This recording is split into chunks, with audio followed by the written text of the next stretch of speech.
13 unlucky হলেও আমাদের জন্য খুব লাকি, কারণ একটা নাটকের দলকে 13 বছর ধরে মানে অনেক প্রতিবন্ধকতার পরেও চালিয়ে নিয়ে আসার পরে যে 13 বছরের জন্মদিনটা পালন করছি, এটা আমার জন্য, আমাদের দলের জন্য সত্যি এটা একটা মানে লাকি হওয়ারই ব্যাপার। সেজন্য আমাদের কাছে এটা আনলাকি 13 একেবারেই নয়। যে সমস্ত কর্মসূচির কথা বসন্তদা বলল, তার পাশাপাশি আমরা নতুন একটা কর্মসূচি এবছর মানে জাস্ট সম্প্রতি জুড়েছি, সেটা হলো শিশুদের নিয়ে, স্কুলের বাচ্চাদের নিয়ে একটা নাট্যোৎসব করার পরিকল্পনা আমরা আগে করেছিলাম, সেটা আমরা এবছর সেটা করতে পেরেছি। এটা আমাদের কর্মসূচির মধ্যে নতুনভাবে ইনক্লুডেড হলো, এবং আগামীতে আরও অনেক পরিকল্পনা আমরা করছি, কিছু দায়িত্ব নেব। আসলে আসলে নাট্যচর্চা তো মানুষের মধ্যে গণতান্ত্রিক বোধ এবং স্বাধীনতার যে প্রকৃত অর্থে যে চেতনা, সেটারই উন্মেষ ঘটায়। তো সেই ক্ষেত্রে মানে একজন ব্যক্তির হওয়ার পাশাপাশি একজন নাট্যকর্মী হিসেবে এবং নাট্য দল হিসেবে আমাদের নিজেদের প্রতি যেমন সেই চেতনাকে শক্তিশালী করার একটা দায়িত্ব থাকে, তার পাশাপাশি মানে সমাজের প্রতিও আমাদের একটা দায়িত্ব থেকেই যায়। মানে আমরা নাটকের মাধ্যমে সমাজের কাছে হয়তো সমাজের প্রতিচ্ছবি তুলে ধরি। তো এটা অনেক বড় দায়িত্বের কথা, হয়তো আমি বলে ফেললাম, কিন্তু অন্তত চেষ্টাটুকু করি। যেরকম আমাদের গুরুজনরা আমাদের মধ্যে এই বোধটা একটু ঢুকিয়ে দেওয়ার চেষ্টা করেছেন, সেরকম আমরা আগামী প্রজন্মের মধ্যে এই বোধটা ঢুকিয়ে দেওয়ার চেষ্টা করব। বিপ্লব দা আছেন, আমার সিনিয়র আশিস দা আছেন, বালাক নিমিতাকে খুব নিমতা, ভুল বলছি কি, নিমতা। আমাকে আসলে বক্তৃতা শুরু সবসময় আমার কথা বলার আগে একটা ডিসক্লেমার দিতে হয় যে আমি অবাঙালি, আমি খুব ভুলভাল বলে দিই, তো তার জন্য আমি আগে থেকেই মার্জনা চেয়ে নিই। তো খুব ভালো লাগছে। আর এই গ্রুপ সম্পর্কে এখন শুনছিলাম, যে ধরনের কাজ হচ্ছে শুনে খুব ভালো লাগছে, আর আশা রাখি যে আগামীতেও আর সুন্দর কাজটা করবেন। আর আজকে উৎপল দত্তের জন্মদিন, তো এইরকম একটা সুন্দর দিনে আমরা সবাই আছি এখানে, সবাইকে অভিনন্দন, ধন্যবাদ। আমার আলোচনার দুটো বিষয়, একটা হচ্ছে অভিজিৎ এবং এই যে বইটা, এই বইটা নিয়ে।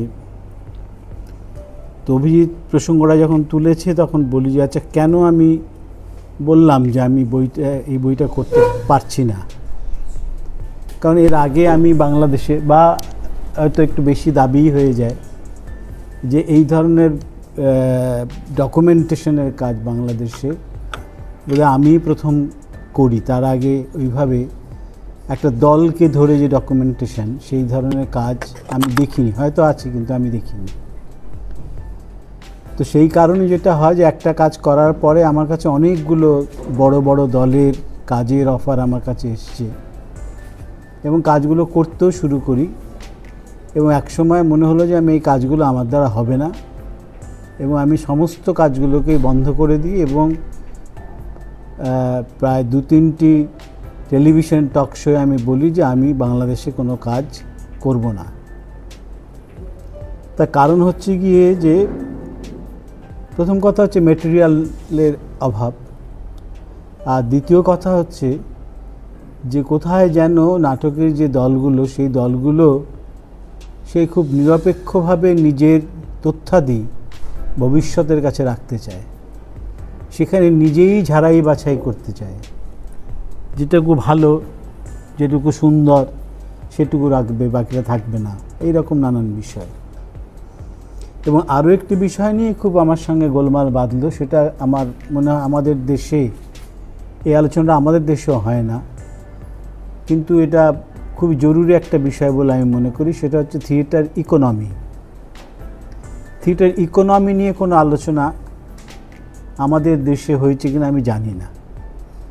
আজ থেকে 50 বছর আগে থিয়েটারের ইকোনমিটা কেমন ছিল, আজকে কেমন, সেই ইকোনমির উপর ভিত্তি করে কিভাবে থিয়েটার গড়ে উঠত, ভালো থিয়েটার কিভাবে তৈরি হতো, এগুলো ভীষণভাবে ডিপেন্ড করে। আমরা একটা মুহূর্তও বাঁচি না ইকোনমির ছাড়া, অথচ থিয়েটারের আমি একটা ইতিহাস লিখব, তার ইকোনমি থাকবে না, ইকোনমিক্সটাই থাকবে না, এটা আমার কাছে মনে হয়েছিল যে এটা বোধহয় ঠিক কাজ হচ্ছে না। তখন আমি ভাবলাম যে এই কাজগুলো না করাই ভালো। আর দ্বিতীয় যেটা হলো যে আমি এখানে থাকি, এখান থেকে বাংলাদেশে গিয়ে গিয়ে কাজ করা, যে তথ্যটুকু আমি হাতের সামনে পাই সেটুকুই আমার কাছে সত্য। বাকি সত্যটাকে যে নানান কোণ থেকে দেখতে হয়, সে দেখার জন্য যে সময় বা যে মেটেরিয়াল ইত্যাদি যে পাওয়া, সেগুলো আমার কাছে প্রায় ক্রমশই দুষ্কর হয়ে উঠতে লাগলো। এবং এক সময় প্রায় এই সমস্ত বড় বড় অনেকগুলো দলের কাজ, সেই কাজগুলো শুরু করেও তারপরে আমি ছেড়ে দিয়েছি, কাজগুলো করব না জানিয়ে দিয়েছিলাম। এবং রতনদাকে নিয়ে কাজটা করতে গিয়ে আমি প্রতিক্ষণই রতনদার সামনে গিয়ে ফেলছি মেটেরিয়ালগুলোকে, সেগুলো দেখাচ্ছি। পুরো বইটা ডামি তৈরি করে নিয়ে এখন সুবিধা আছে, পুরো ডামি করে নিয়ে রতনদাকে দিয়ে 1 বছর দিয়ে রেখেছি। তারপরে সে বইটা দিয়েছে, তারপরে করা এই যে বিষয়গুলো, এটা একটা দীর্ঘ প্রসেস এবং প্রচণ্ড ধৈর্যের কাজ। হয়ে যাওয়ার পর বোঝা যায় না যে এটার পেছনে কী পরিমাণ পরিশ্রম লাগে। রতন থিয়ামের ওই বইয়ের কাজটা করতে আমার 8 বছর লেগেছে। 8 বছর, তাতেও আমি মনে করি যে এখন অসম্পূর্ণ আছে। ব্রেকটের কাজটাও ঠিক ওই রকম, যে হঠাৎ নানান কিছু খবর পাই, তখন আবার সেগুলোকে সংগ্রহ করতে দৌড়ই। পরে যখন আবার সংস্করণ হবে তখন আবার এগুলোকে জুড়ে দেওয়া হবে।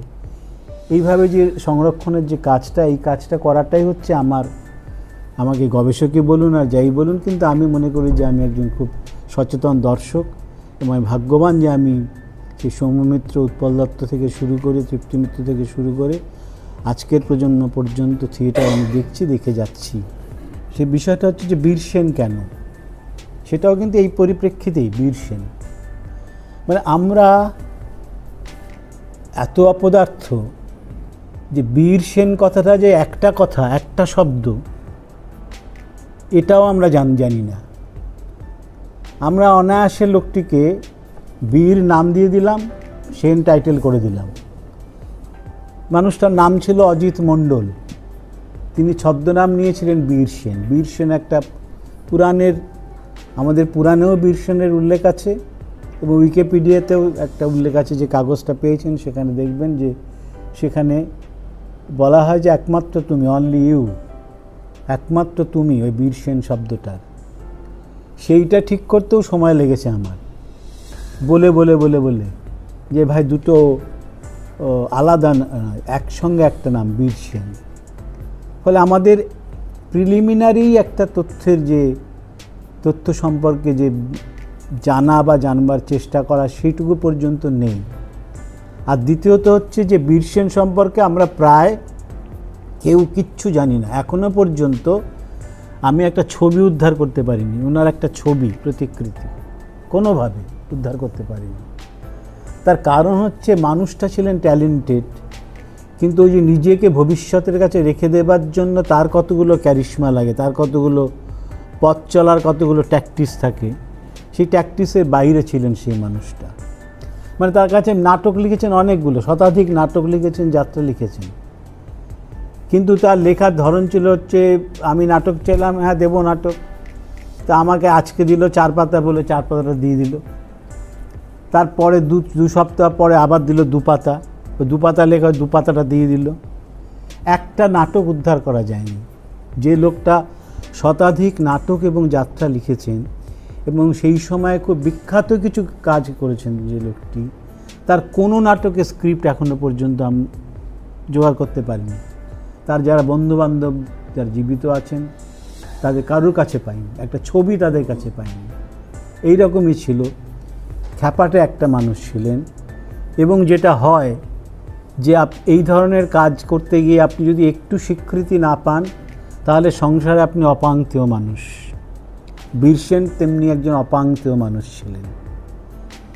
তিনি একবার ঠিক করলেন যে নিয়মিত যাত্রা করবেন, নিয়মিত প্রসঙ্গে তিনি পেশাদার মঞ্চে অভিনয় করবেন। বাড়ির সমস্ত গয়নাগাটি সমস্ত কিছু বিক্রি করে দিয়ে তিনি কয়েকজন শিল্পীকে টাকাও দিয়ে দিলেন। কিন্তু তারপরে যিনি কথা দিয়েছিলেন যে নিয়মিত টাকা পয়সা দেবেন, শুরু করুন টাকা পয়সা দেব, সে সরে গেল। সরে যাবার ফলে সংসারেও তিনি অপাঙ্ক্তেয় হয়ে গেলেন। এবং এমনও হয়েছে অবস্থা যে তিনি বহুদিন দিনের পর দিন কোথায় আছেন কি খাচ্ছেন জানে না।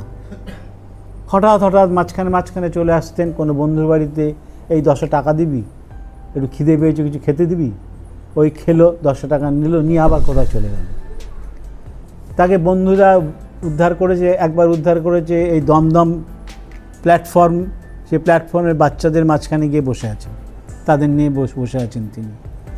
এই রকম একজন খ্যাপাটে একজন মানুষ, তার পক্ষে সম্ভব হয়নি যে নিজেকে ভবিষ্যতের কাছে ধরে রাখবার জন্য যে উপায়, সেই উপায়গুলো নেওয়া, বা তাকে নিয়ে তার সঙ্গে যারা কাজ করেছেন তারাও সেই কাজটা করেননি। তো এহেন মানুষটিকে নিয়েও আমরা কেন করছি কাজটা, আমরা আরও একটি তথ্যের জায়গা থেকে বারবার ভুল করি।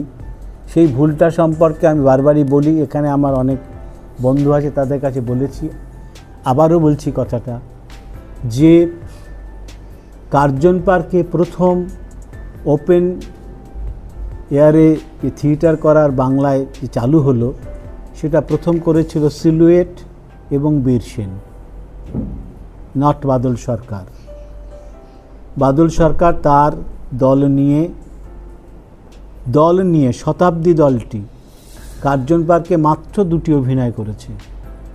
কিন্তু প্রচার মাধ্যম এমনই যে কার্জন পার্ক সমান সমান বাদল সরকার, আরও অনেক দল সেখানে, এবং বাদল সরকার অন্যান্য দলের সঙ্গে কাজ করেছেন। কিন্তু শতাব্দী যদি ওই পিরিয়ডটা দেখি, তখন আমরা দেখব যে শতাব্দী এই 2টি মাত্র অভিনয় করেছে, এবং বীর সেনই প্রথম আমাদের বাংলায় যিনি ওপেন স্পেসে থিয়েটার করার কাজ শুরু করেছিলেন, এবং সেটাও প্রসেনিয়ামে তিনি কাজ শুরু করতেন। কিন্তু প্রসেনিয়ামে কাজ করতে গিয়ে দেখলেন যে কেবলই টাকা চলে যাচ্ছে, দর্শক পাচ্ছি না। তো একদিনের যে ঘটনাটা হলো সেদিন একটা টিকিট বিক্রি হয়েছে। তো যেদিন অভিনয় হবে তার আগের দিন তো রিহার্সাল থাকে, সেই রিহার্সালে বসার আগে উনি বললেন সবাই একটু বসে মিটিং করে বললো যে কালকে না আমরা অভিনয়টা ওখানে করব না, আর ওই দর্শকটিকে চেষ্টা করো যার মাধ্যমে টিকিটটা বিক্রি হয়েছে ওনার টাকাটা ফেরত দিয়ে আসার। তা আমরা কোথায় অভিনয় করব? তখন বললাম আমরা কার্জন পার্কে অভিনয় করবো, কারণ ওখানে প্রচুর লোকজন গল্প করতে আসে। আমরা মিউজিক করব কি, যে ওখানে একদল হিন্দি ভাষাভাষীর মানুষ, তারা ঢোল বাজিয়ে সন্ধ্যেবেলা গান টান করে, ওদেরকে গিয়ে আমি রিকোয়েস্ট করব। এই তার শুরু। বাদল সরকারও কিন্তু প্রসেনিয়ামেই কাজ শুরু করেছিলেন। যখন প্রসেনিয়ামে ফেল করলেন তিনি, তখন তিনি ঠিক করলেন যে আমি এমন নাটক করব যে নাটকের খরচ 100 টাকার বেশি হবে না, এবং সেই 100 টাকায় আমি তুলে নিয়ে আসবো। এটা হিসেব করে দেখলেন যে আমি 100 টাকাটা তুলতে পারবো, এবং আমার প্রযোজনার খরচও হবে 100 টাকা। তো এই মানুষটিকে আমরা ইতিহাসে স্থানই দিলাম না কোনোভাবে। সেই কারণেই মনে হয়েছিল যে প্রথম কথা ওনার লাইভ স্কেচটাই ছিল না। এই লাইভ স্কেচটা করতে গিয়ে আমাকে কতদিন যে ঘুরতে হয়েছে কত জায়গায়, এবং এখনও মনে করি এই মোটাই একটা অসম্পূর্ণ একটা লাইভ স্কেচ। সেই লাইভ স্কেচটা যখন অভিক আছে ওর ভাবনা থিয়েটার পত্রিকায় প্রকাশিত হয়েছিল সেটা, তো সেই লাইভ স্কেচটাও আরও ডিটেল করা দরকার, সেই সময়টাকে ডিটেল করা দরকার। যখন উনি কাজ করছেন তখন বাদল সরকারের থার্ড থিয়েটার কনসেপ্টটাই আসেনি আমাদের বাংলা থিয়েটারে,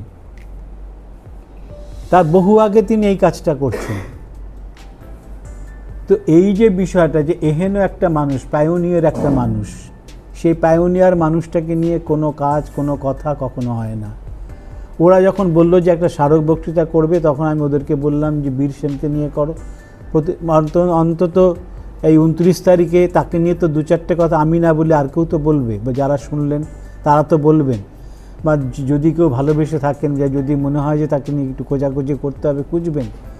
সত্যি আমি এরা ছবি খুঁজে পাচ্ছি না, যদি কেউ একটা ছবি খুঁজে আমাকে দেন আমি উপকৃত হই। তার সত্যি আমি তার কোনো নাটক এখনও পর্যন্ত একটাও পাইনি। যদি আপনারা কোনো সূত্র ধরে খুঁজে পান, সেই নাটকগুলো দিন, আমরা ছাপতে চাই, প্রকাশ করতে চাই, রেখে দিতে চাই। আমরা পানু পালকে নিয়ে কোনো কাজ হয়নি, এই প্রথম একটা বই বেরোলো। শতাধিক নাটক লিখেছেন তিনি, মাত্র 7টা না 8টা নাটক আমি পেয়েছি। আর বাকি কোনো নাটকগুলো পাওয়াই যাচ্ছে না, পাওয়া গেলই না। কিন্তু তবুও মনে হচ্ছে ঠিক আছে, ওই 7-8টা নাটক দিয়েই পানুপালের উপরে বইটা অন্তত থাক, তারপরে ভবিষ্যতে যা হয় হবে। তো এইভাবে করতে করতে আমরা এগোবার চেষ্টা করছি, আর চাইছি যে নবীন প্রজন্ম যাতে এগুলোতে উৎসাহিত হয়। গগনের মতো যারা টিচার আছেন তাদেরকে অনুরোধ করব যে তার ছাত্রছাত্রীদের যদি এই ধরনের কাজগুলোতে তারা উৎসাহিত করে তাহলে ভালো হয়।